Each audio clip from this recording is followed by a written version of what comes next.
Assalamualaikum warahmatullahi wabarakatuh. Bismillah, alhamdulillah, Allahumma sholli ala Muhammad wa ala ali sayyidina Muhammad. Segala puji bagi Allah, semoga sholawat serta salam tetap terlimpah kepada junjungan kita, Nabi Muhammad SAW. Hai semuanya, apa kabar hari ini? Semoga selalu sehat, selalu baik, selalu berbahagia, selalu dalam lindungan Allah, dan selalu bersemangat untuk menjalani kehidupan kita hari ini. Buat teman-teman yang masih stay di channel ini, sudah mendukung channel ini, aku ucapkan terima kasih. Mudah-mudahan teman-teman mendapatkan keberkahan, mendapatkan kebermanfaatan dari adanya channel ini. Baik teman-teman, kali ini aku masih mau share tentang FR. Nah, kalau kemarin aku udah share FR PAI minggu kedua, kali ini menyusul FR pedagogik minggu kedua. Ini maaf banget baru di-share, ini sudah hampir memasuki minggu ketiga dan minggu keduanya baru di-share. Nggak apa-apa ya teman-teman, mudah-mudahan ada manfaatnya. Nah, untuk FR pedagogik di minggu kedua ini masih sama dengan minggu pertama teman-teman. Topiknya masih tentang penilaian, evaluasi pengayaan, penyusunan soal, butir-butir soal, kemudian soal-soal studi kasus, yang juga membahas tentang cara-cara penilaian, kemudian juga tentang perangkat pembelajaran mulai dari prota, promes, silabus, RPP, dan semacamnya terkait dengan hal-hal yang ada di dalam perangkat pembelajaran ini, mulai dari alokasi waktu, kemudian identitas, KI, KD, dan semacamnya. Nah, begitu juga dengan strategi, media, metode di dalam pembelajaran ya teman-teman. Nah, yang berbeda dari minggu pertama kemarin, kalau di minggu kedua ini FR-nya sudah lebih jelas daripada minggu pertama teman-teman. Bahkan di minggu kedua ini, teman-teman kita yang berbagi FR itu totalitas banget. FR-nya kebanyakan sudah dalam bentuk soal, bahkan juga dengan jawabannya. Terima kasih ya yang udah berbagi FR, mudah-mudahan ini bisa bermanfaat lebih banyak untuk teman-teman kita yang membutuhkan. Oke, langsung aja kita lihat seperti apa FR minggu kedua ini. Selamat belajar dan semoga berhasil. Oke, ini dia FR pedagogik minggu kedua tanggal 8 sampai 14 September 2020. Kita awali dengan bismillahirrahmanirrahim. Mudah-mudahan apa yang kita pelajari ini memberikan kebermanfaatan dan keberkahan di dalam kehidupan kita. Oke, yang pertama itu terkait penilaian evaluasi asesmen. Yang aku blok biru ini berarti FR minggu pertama ya teman-teman. Sebenarnya kalau kita cermati, itu topiknya sama. Cuma di minggu kedua ini redaksi FR-nya itu sudah jauh lebih jelas dibandingkan FR di minggu pertama.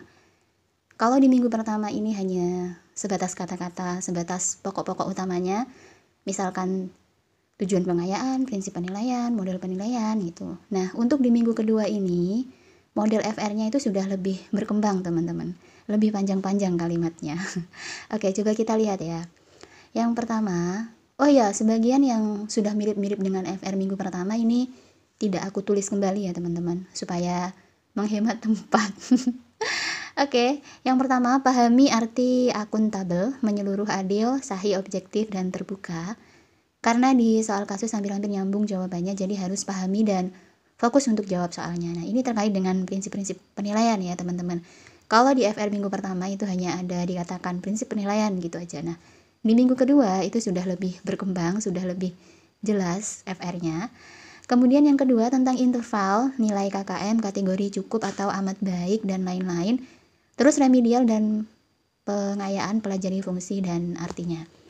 Kemudian lanjut, langkah-langkah implementasi penilaian di lapangan antara siswa dan guru, membacakan peraturan, berdoa terlebih dahulu, mengerjakan soal. Nah, ini lebih kepada langkah-langkah penilaian ya sepertinya.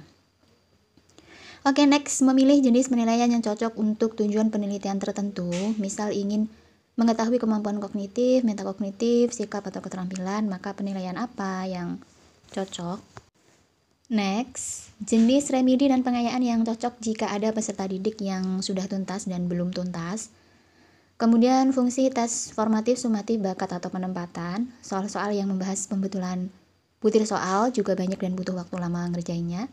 Penilaian aspek kognitif, afektif, psikomotor menggunakan teknik instrumen apa saja. Soalnya dalam bentuk studi kasus atau cerita. Soal kita analisis itu jenis penilaiannya apa, proyek, kinerja, portofolio, dan lain-lain. Soal-soal seperti ini kalau tidak salah ingat ada 3-4 soal lah. Lumayan banyak ya teman-teman. Ada contoh soal-soal disebutkan panjang-panjang dengan pilihan ganda. Kita diminta menyebutkan termasuk bentuk soal apa, HOTS atau apa. Kemudian pelajari kaidah penulisan soal ditinjau dari sisi makbaha, materi konstruksi bahasa. Kemudian pelajari jenis-jenis feedback, umpan balik. Ini saya blank. Ini pemberi FR-nya mengatakan lupa ya. Pengayaan untuk anak yang nilainya di atas yang pengayaan biasa. Membuat makanan, minuman termasuk penilaian. Penilaian untuk yang metakognitif, yang tepat apa. Kemudian ada contoh soal yang tidak baik, diminta menentukan alasan kenapa soal tersebut tidak baik. Oke, kembali ke ini tadi ya, pelajari kaidah penulisan soal ditinjau dari sisi makbaha. Ini kalau dari pemberi FR-nya itu menyarankan untuk mempelajari YouTube-nya Mrs. Ifki. Coba teman-teman cek ya, YouTube Mrs. Ifki. Itu khusus sepertinya banyak membahas terkait dengan pedagogik. Itu dari teman-teman yang udah tes itu menyarankan, katanya banyak keluar dari sana. Coba teman-teman cek ya, teman-teman belajar dari sana. Oke, kita lanjut ke studi kasus. Nah, studi kasus ini sepertinya memang soal-soal pedagogik ini dalam bentuk studi kasus ya teman-teman. Karena banyak banget ini, yang udah aku blok biru ini artinya di minggu pertama ya. Kita lanjut ke ini dia. Pedagogik kebanyakan yang keluar tentang studi kasus. Nah, kan. Terus ada soal siswa meneliti proses fotosintesis, kegiatan tersebut termasuk. Nah, jadi untuk pedagogik itu mata pelajaran yang digunakan sebagai contoh. Itu misalkan PAI itu bukan, kebanyakan tidak menggunakan mata pelajaran PAI ya teman-teman. Itu menggunakan mata pelajaran umum seperti IPA, matematika, PS. Yang dibahas itu bukan materi tentang IPA, matematika atau apanya, tapi lebih ke cara pengelolaan seorang guru terhadap kelasnya atau terhadap siswanya. Jadi mata pelajaran ini hanya sebagai contoh ya teman-teman, tidak fokus ke materi pelajarannya. Oke. Jadi ada yang teman-teman itu sebagian ada yang tanya, "Kak, materinya keluar dari PAI ya?" Enggak kok, materinya tetap profesionalnya ya tetap PAI. Kemudian untuk pedagogiknya, kalaupun itu mengambil istilah mata pelajaran lain, itu hanya sebagai contoh saja. Oke, kemudian kalau kasus nilai dan cara menilai, kasus remedial, kasus apakah objektif, akuntabel juga keluar. Tentang jam MIPA, tentang pembelajaran MIPA, tentang anomali air, bagaimana cara pendahuluannya. Alat yang digunakan untuk mengajar pada kondisi belajar adalah dengan menggunakan opsi media pembelajaran. Nah, ini berarti terkait media ya teman-teman. Kemudian next, pertanyaan 5x5 sama dengan 10. Nah, ini sama ya dengan FR minggu pertama nih, bagian ini. Cuma di sini pemberi FR-nya memperkuat bahwa dia mengatakan bahwa jawaban paling relevan yang saya pilih yaitu karena si peserta didik kurang paham dan sulit membedakan konsep perkalian dan penjumlahan, maka pendidik harus memperdalam lagi konsep tersebut. Ini adalah tulisan dari FR yang beredar dan soal ini benar-benar muncul, makanya saya juga pilih opsi seperti itu. Nah, ini jadi pemberi FR memperkuat FR yang sudah beredar gitu intinya. Oke, kemudian dari 30 anak, 15 tidak tuntas, 15 tuntas, bahkan yang 2 melebihi KKM. Tindakan guru yang tepat adalah, nah, ini terkait tindakan remedial ya teman-teman. Kemudian tadi ada mapel IPA IPS Kerajaan Singosari lah, suruh milih media apa yang cocok digunakan, kemudian indikator apa dari KD tersebut. Ada nilai rapot siswa yang tak tuntas 5 mapel KKM 75, tapi dia siswa berprestasi dan masuk OSN, mewakili sekolah ke tingkat nasional. Naik kelas atau tidak? Saya jawab jelas tidak karena sesuai aturan. Tapi pertanyaannya, bagaimana seorang siswa OSN ini bisa menjadi wakil kalau KKM-nya saja, kalau ketuntasannya saja itu tidak mencapai 75? Aneh kan soalnya.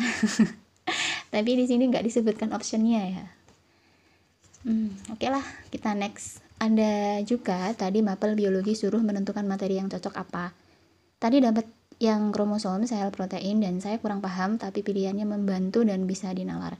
Cari aja yang homogen. Oke, jadi memang ada beberapa yang mengaitkan materi ya sepertinya. Jadi kita harus setidaknya paham materi-materi dasar tentang IPA, PS. Kemudian disajikan cerita bahwa dalam satu kelas ada 31 anak, yaitu 19 anak belum tuntas mapel, yang diajarkan bagaimana metode remedial. Oh, ini sama ya, sama yang atas ini tadi. Ini terkait dengan remedial. Oke, lanjut. Ada 20 soal bisa dijawab semua siswa. 12 siswanya tidak betul semua metode yang baik digunakan guru untuk mencapai kompetensi yang diajarkan adalah. Ini sepertinya juga terkait dengan metode remedial ya. Remedi banyak muncul di minggu kedua ini. Kemudian disajikan cerita tentang guru yang memberi skor kepada keponakannya, sedangkan kepada siswa yang aslinya lebih pandai malah diberi skor di bawahnya. Guru tersebut melanggar. Nah, ini prinsip-prinsip penilaian ya. Akuntabel, objektif, itu coba teman-teman cek di bagian prinsip penilaian. Kemudian studi kasus banyak juga materi yang datang tentang pojok, matematika, fisika, sejarah, enggak tentang PAI di pedagogiknya ya. Di pedagogiknya itu lebih mengambil mapel secara umum ya teman-teman. Oke, misalnya Rani siswa yang aktif di sekolah, mengharumkan nama sekolah, juara olimpiade, tapi nilainya ada 5 yang tidak mencukupi KKM. Ini sepertinya mirip-mirip dengan soal OSN tadi ya. Tentang model pembelajaran yang sesuai, ada studi kasusnya. Oke, jadi studi kasus tentang model pembelajaran ya ini teman-teman. Oke, itu tadi tentang studi kasusnya, masih seputar penilaian, masih seputar remedial dan semacamnya. Oke, kita next ke berikutnya. Kompetensi ini masih di minggu kedua ini belum ada tambahan ya, atau mungkin akunya yang kurang teliti. Next ke strategi model pendekatan pembelajaran. Nah, di sini ada sedikit tambahan, pendekatan pembelajaran kayak inquiry, induktif, deduktif, pokoknya tentang pembelajaran. Strategi pembelajaran deduktif, induktif. Nah, berarti ini pelajari tentang ini ya, teman-teman, strategi pembelajaran deduktif dan induktif. Kemudian next, teori perkembangan masih belum ada tambahan. Kemudian perangkat pembelajaran. Ya, ini ada beberapa tambahan. Sebenarnya sama aja sih ya, cuma bentuk soalnya mungkin yang berbeda. Peran alokasi waktu, kayak gini, jumlah alokasi waktu yang digunakan materi ini sekian-sekian, misalnya ada 16 jam, mapelnya itu penyebabnya apa? Apakah karena jurusan MIPA atau non-MIPA atau yang lainnya? Ini sama ya dengan minggu pertama, cuma redaksinya yang berbeda ini sepertinya. Kemudian alokasi waktu indikator berdasarkan apa? Terus ingat kalau RPPSD itu pakai subtema 2 gitu, beda dengan SMA dan SMP. Silabus banyak banget tadi yang keluar, pengertian silabus, komponennya, kemudian ada soal, termasuk dalam apa pernyataan tersebut, masuk penilaian kah, materi kah, dan lain-lain. Komponen promes ada pilihan angka 1-10, yang termasuk komponen promes yang mana saja. RPP juga muncul, komponen dalam RPP apa saja, kalau nggak salah saya nggak begitu ingat. Kemudian kedalaman dan keluasan KD dirumuskan di diksi dalam silabus, termasuk menjelaskan materi tentang polusi udara, termasuk apa? KD, KI, indikator. Disesuaikan dengan konteks soalnya ya teman-teman.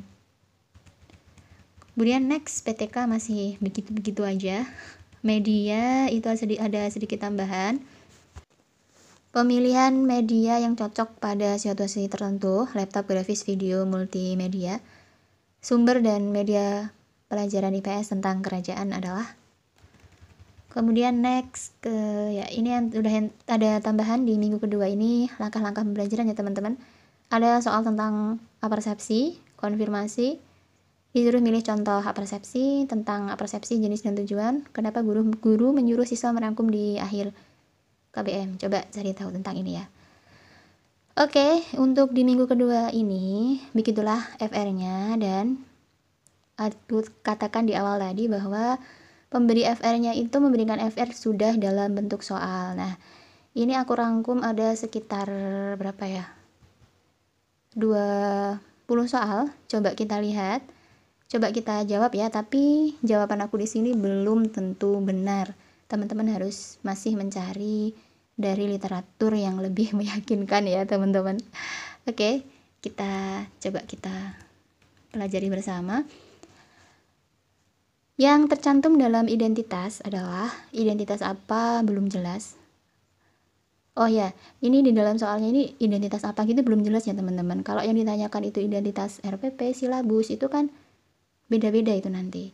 Kalau silabus aja itu identitasnya berarti berisi nama sekolah atau nama satuan pendidikan dan kelas. Nah, beda lagi kalau di RPP. Nah, kalau di RPP ini lebih kompleks lagi. Ada nama sekolah atau satuan pendidikan, kemudian ada kelas atau semester, kemudian ada alokasi waktu dan sebagainya. Coba teman-teman pelajari masing-masing dari identitas yang ada di silabus itu seperti apa, kemudian yang ada di RPP itu seperti apa, di Prota, di Promes dan sebagainya. Oke, kita next ke nomor 2. Soal cerita tentang guru IPA kelas 5 yang memberikan perintah kepada siswa mencari contoh perubahan fisika atau perubahan kimia. Lupa, adalah intinya kalau perubahan fisika itu adalah perubahan yang bersifat sementara ya teman-teman, perubahan yang bisa kembali ke bentuk semula. Misalnya ya ini, misalnya kalau yang ditanyakan adalah fisika, berarti ini contohnya, yang jawaban yang tepat itu adalah A teman-teman, perubahan air menjadi es. Nah, karena es ini nanti itu bisa menjadi air atau bisa menjadi mencair dengan perlakuan khusus atau tertentu, itu bisa berubah menjadi air lagi dan air bisa berubah menjadi es lagi. Jadi berputar gitu teman-teman kalau perubahan fisika itu. Nah, kalau yang ditanyakan itu adalah perubahan kimia, berarti perubahan tersebut adalah perubahan yang bersifat tetap, tidak bisa kembali ke bentuk semula. Nah, kalau yang ditanyakan kimia, itu jawaban yang tepat adalah yang B, kayu dibakar menjadi abu. Karena abu ini dengan perlakuan apapun tidak akan bisa menjadi kayu kembali. Nah, jadi tetap kalau sudah jadi abu ya selamanya jadi abu gitu, nggak bakalan bisa kembali ke kayu lagi. Nah, jadi kalau untuk yang option A itu perubahan fisika dan option B itu adalah perubahan kimia. Oke, kita next ke nomor 3. Seorang guru ingin memberikan media dalam pelajaran matematika SD kelas 1, 2, dan 3. Media yang digunakan adalah ini teman-teman, ini optionnya kan cuma ada 2 ya teman-teman, jadi teman-teman sesuaikan saja yang terkait dengan materi matematika gitulah. Kalau di option A dan B ini yang paling tepat yang A ya teman-teman. Kalau untuk materi matematika, bangun ruang dan bangun datar itu kan ada kaitannya dengan matematika. Kalau untuk kebun dan lapangan ini lebih ke materi pojok, PJOK dan materi IPA ya teman-teman.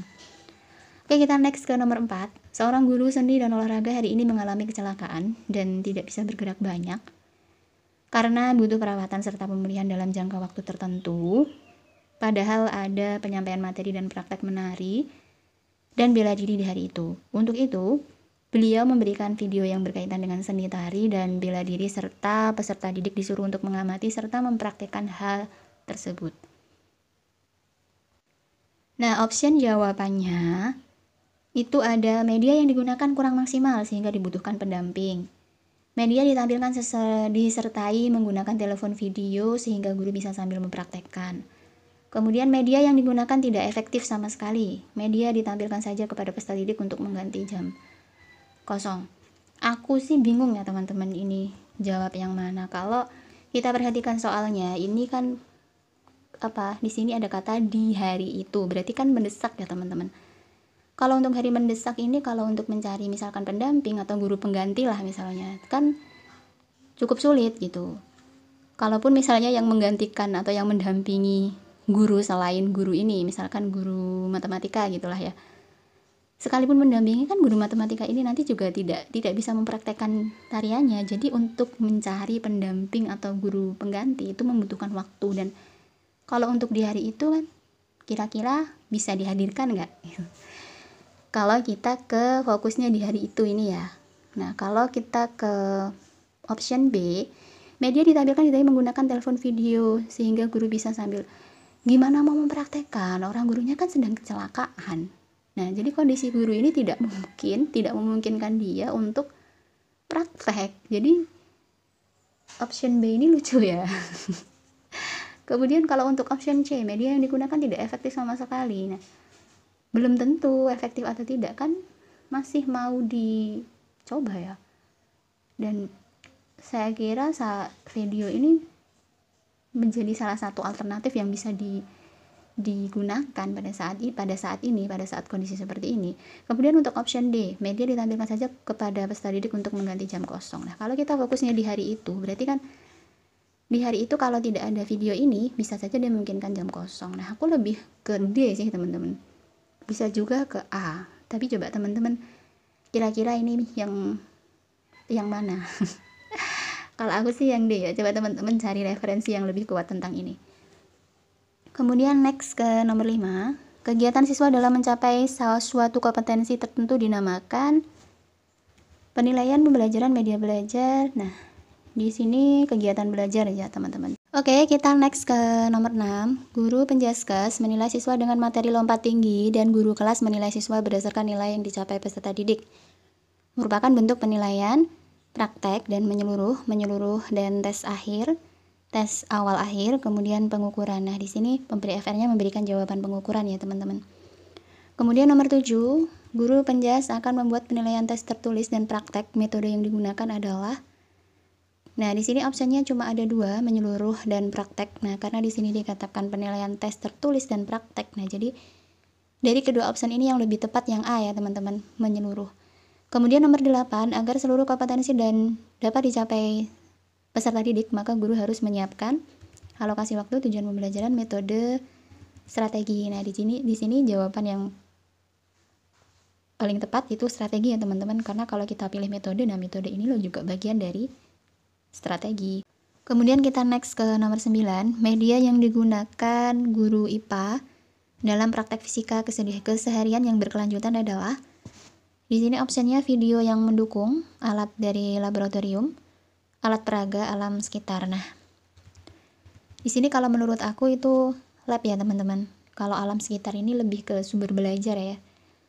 Kemudian next ke nomor 10, guru olahraga menguji siswa untuk memasukkan bola basket kering, penilaian apa yang sesuai. Nah, kalau kita lihat dari segi optionnya, akselerasi itu percepatan dan presisi itu pengukuran, itu lebih ke presisi ya, teman-teman. Kemudian nomor 11, media pembelajaran IPS yang tepat untuk anak kelas 3. Ya, ini cuma ada satu option dan insya Allah ini opsinya sudah tepat, globe dan peta. Kemudian untuk nomor 12, media pembelajaran fisika yang buat menyenangkan. Nah, kalau dari optionnya ini yang menyenangkan tentu saja film ya, teman-teman.